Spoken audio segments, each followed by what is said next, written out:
Hello po, ayan.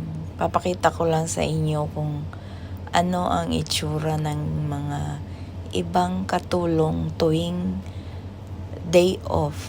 Yung pong mga walang kwarto, tas gusto makapagpahinga. Yan po, kung nakikita niyo po yan sila.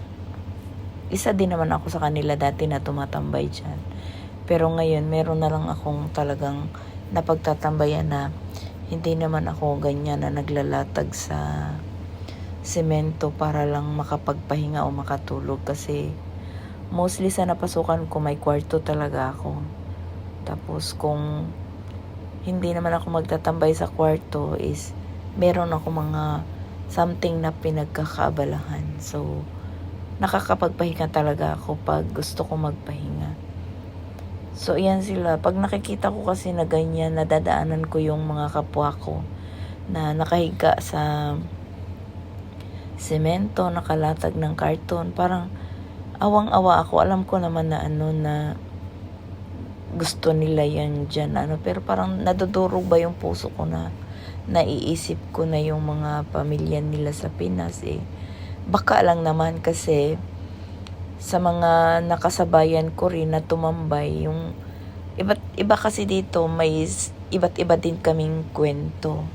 So may kwento ako na sa aking sarili, sila din may kwento din sila na kanila din yung hindi mo rin sukat akalain na sa likod ng mga tawa at nangangiti nila, meron din pala sila yung ganong mga dinaramdam. So yan, kung nakikita nyo, kahit sa tabi na lang ng MTR, kahit mainit, tapos yung iba sa maraming kalapati pa yan, hindi na nila pinapansin na basta lang makapagpahinga lang sila. So pag ganun kasi nangyayari, para ba ako nakonsensya na hindi naman ako ang may sala, pero parang attach ako sa mga OFW na ganyan. Tapos maririnig mo yung ibang kapamilya nila, napaka-abusado, diba?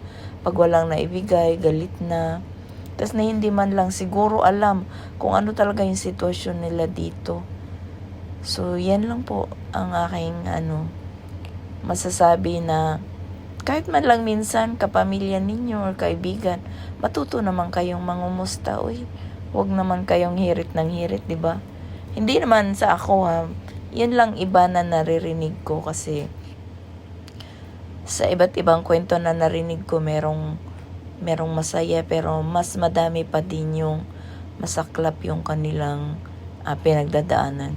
May isa dito na inaabangan ako lagi pag linggo, tapos pumupunta ako dyan kasi humihingi siya sa akin ng pagkain. Tapos minsan nanghihingi siya ng 20, pero binibigyan ko din siya. Indo siya.